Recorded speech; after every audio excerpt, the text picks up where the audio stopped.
Hi folks, and welcome back to The Plot. I'm still pretty far and away from on top of things, but I'm feeling good. It's a good day.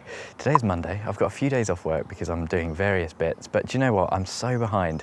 I still haven't got out the hotbed video. As you're watching this, it should have been out, but it's been about a week since I did that and I've just not had a chance to do the video yet. But there's a few things that I want to show you around the plot today because, like I say, it's still not, there's no big, the greenhouse isn't finished or anything like that, but there are just a few little bits that I'm feeling very good about. Greenhouse project is moving slowly, but what else would you expect for a JB video? Still no greenhouse.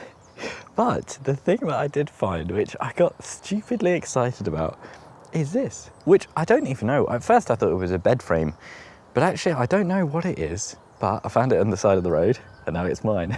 And I'm very, very happy about it because over here, you can see I've had to do a very temporary kind of brassica netting, and look, these basically fit the bed perfectly. And what I'm going to do is just put one at either end. I've dug this in just to kind of test it's, is it going to stay? It seems pretty okay. I could maybe put it in a little bit deeper just in case there's a storm or something, but it seems all right. You can see I was investigating with the scaffolding pole as well there. That's a bit wobbly. But I did wonder about putting these on the corners, but that's the shortest one and the rest are stupidly long. And yeah, so what I'm going to do is basically put one of these at each end and just have one of these as a brassica bed and probably net off it, or have it as some kind of pea frame, I'm thinking. And what I mean with that is not to grow peas up it, although you could do that. There's lots of different things you could do with that. That's why I'm so excited. When I saw it, I was like, oh.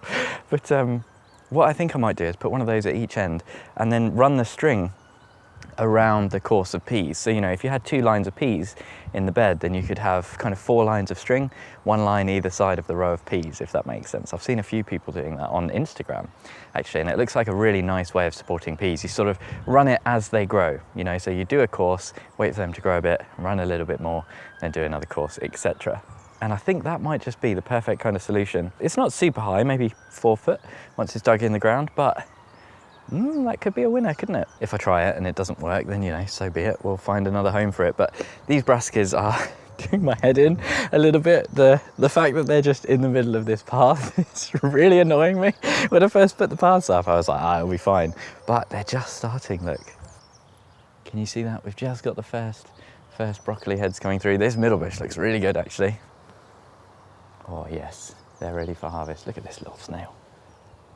I think I'm going to leave them just a few more days before I start my harvesting, but it's so nice to be thinking of actually taking a harvest from this plot because I've just been in building and preparing for next year mode for so long. Seeing an actual crop that's ready to harvest is so good. It's a shame about this netting, it's looking a bit floppy actually. You can see I've literally just a temporary thing with all the plant pots on top of bamboo canes. I was going to try and do a kind of bit more complex thing with the blue piping, which I normally have on here, but all the canes that they were in. I tell you what, these green canes, they're so frustrating. You look at them and you think they're going to last for years and years, but actually the really thin grade of steel in there, or whatever it is, that just rusts quite quickly and then snaps. Let's try and tighten this up a little bit. This is just for the pigeons at this point. There's no butterflies to worry about.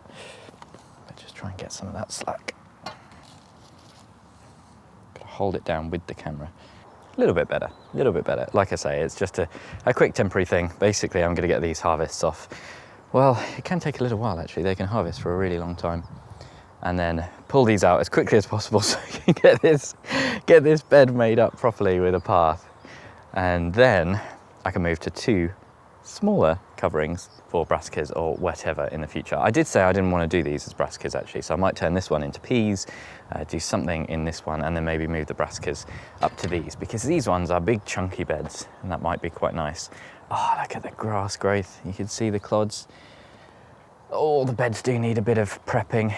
This one isn't too bad though, a little bit. What you can see, the green that you can see is green manure actually. This one is the daikon radish, which is always pretty much for me the one green manure that I find actually establishes. But what I'm probably going to have to do with these, because it's so late in the day and I've not done proper bed prep, got there eventually, is a scattering of manure on this and then kind of giving it a good work into the surface, because if I just put raw manure on there, A, the plants aren't going to like it, and B, it's just going to shoot up with all the grass seed. So if I can kind of work it in a little bit under the surface of the soil, that would be nice. If we were doing no dig, I would have had to do that much earlier in the season. Or I could layer this with a layer of mulch, composted horse manure mulch. But I've got a lot of fresh manure, so I think it makes sense to kind of use it like that. Should we go and look at the good stuff? Ooh, ooh, there's something really exciting in the polytunnel. I've been trying not to talk about it too much, but let's go and have a look. Now, before you get too excited, I have not done the doors. You'll see the door trims are still not done. And before we look at the exciting thing, let's look at the hotbed. First thing you'll notice, different from the video, is that it is now covered because it's not cooking. It's been 8 days and it is a little bit warm. You can see on the thermometer there, and that looks not as warm as I was expecting. And when you hold your hand to it, you're going to have to just take my word for it. But there is a bit of heat in there. You can feel the warmth coming off it. So although the thermometer isn't looking encouraging,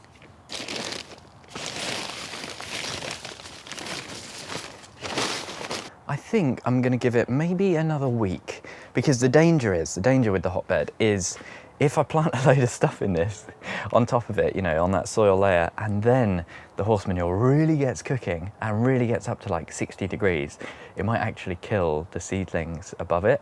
So I'm a little bit nervous. I don't know. It could be that I think it's all about timing and quantity. I think there are two things that I think might be causing the lack of temperature increase. Well, maybe three actually.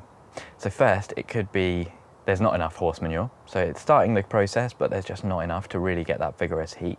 It could be the mix I've used, maybe too many leaves, or too much manure, not enough straw and bedding. Or three, it could be moisture. It could just be that it's too wet. A lot of this horse manure, I did bring it in the tunnel for maybe kind of 3 weeks, but it was very, very wet. It had been outside and was quite saturated in those bags for quite a while. And I think when it was picked up, it was quite wet as well. So it could just be that. And when you lift up, you can see it is very, very wet in there. And of course, because it's in contact with the soil and we've had so much rain, the water table is quite high. I see it on the, can you see how I'm not showing you the other side yet? I can see it on this bed, actually, just how high the water table is and how moist the soil is, despite not being watered in here at all. Okay, bigger reveal time. So excited. You might have seen it over my shoulder. But look at this. We've got hanging shelves. I can't believe it. And underneath the hanging shelves, double whammy, the sleepers are here. Yes. So these sleepers for the greenhouse base literally just arrived. It's Monday morning, and I just came up to collect these. This is the third morning that I've been at the plot trying to collect sleepers. And the other 2 times I've been completely messed around. I've been looking on Facebook Marketplace, eventually found these, which are sold to a proper company, not just some random trader. And it's my own fault for looking on Facebook Marketplace. It's kind of famous for being unreliable, but yeah, 2 people let me down. Quite frustrating. It's kind of been the main hold up for the greenhouse, but to be honest, I've been pretty exhausted anyway, so actually maybe a little bit fortuitous that they've not come in till now. But this, I wasn't expecting it to go right, folks. This just was one of those little things that I tried. It went right, and I honestly nearly cried with relief. I was just so happy that something had gone right. All it is one of my spare scaffolding boards. Yeah, I'm quite lucky to be able to say that, aren't I? I know most people don't have spare scaffolding boards, but I bought too many when I did my raised beds, just in case. All it is one of my scaffolding boards rigged up with a little bit of wire. And to be honest, I was thinking about, having to build a bespoke structure. Normally people do slatted things to keep the weight down a little bit. And I thought, you know what, let's just give it a go. Let's just get some wire, get a scaffolding board, see if it holds. And to my great surprise, it did. And not only did it hold, I kind of put my whole weight on it and it still held.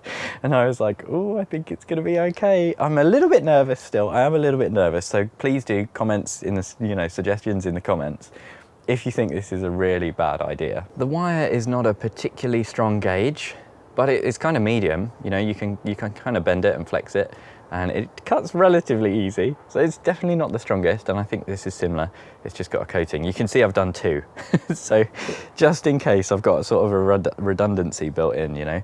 And they're not super tight. Most of the tension is here. They haven't actually become completely tight on the bottom, and I don't really know if that's an issue. I think it might be okay. It's just going to dig in a little bit. And yes, I've got three supports. You can see I've got all, as soon as I got it up, I was like, right, get the seed trays out, get it looking good. And as soon as I did it, I was just giddy. You know, I'm so excited about the season now and starting to sow. And I tell you what it was is that where like I say, I've just been in build mode. I've not really got the space to start a load of seedlings. Obviously we've got everything at home, but the actual allotment now is 1 greenhouse in construction, 1 greenhouse that has turned into a shed, and the polytunnel where I didn't have anything, you know, any room to sow. I could have maybe sown stuff and just put the trays on the floor, but they would have all got eaten by slugs. That's the main reason. There's 2 main reasons to do this. If you've never done this before or never seen this, the whole floating tunnel thing is A, slug defense. So if you've got ninja slugs, they might be able to work their way around the polytunnel and down on the... I wouldn't put it past them.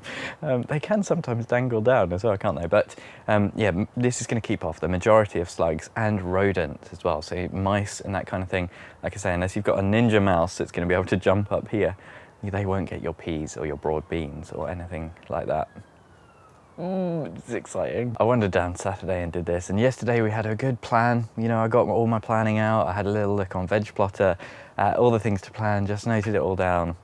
And I've got a pretty good idea of what I'm going to get started in here. And this is just fantastic because I can get a load of stuff started in here and then carry on work on the greenhouse. And it's been really weighing on me, you know, in the back of my mind, the kind of race to get the greenhouse finished for the start of the season. And I know it's important not to race too much, you know, and take a little breath. But the fact that I can get stuff started in the polytunnel now is just such a weight off my mind.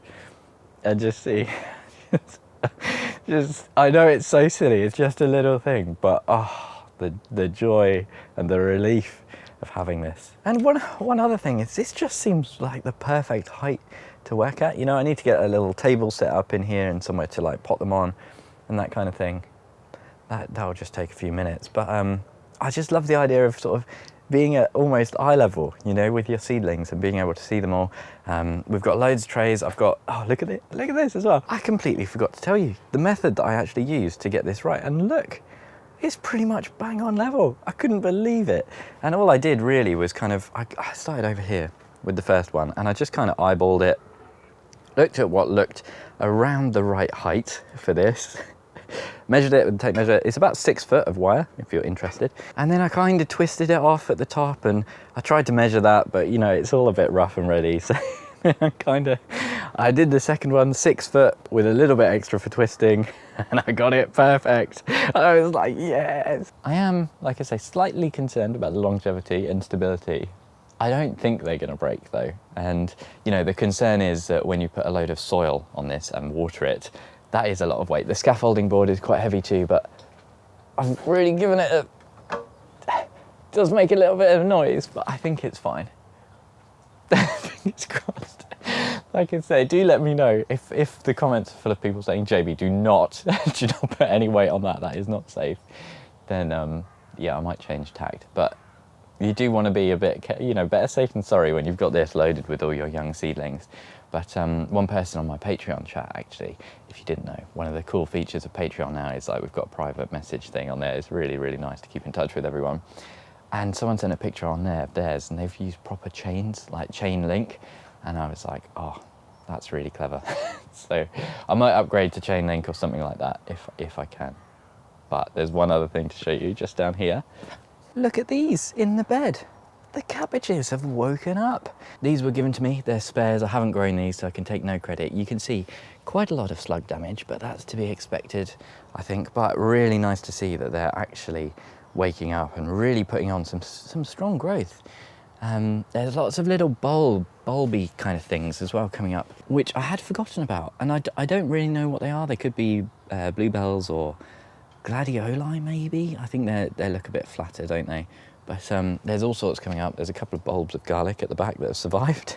So yeah, it's really nice to see. The leeks are looking okay, and the garlic too. this is really woken up.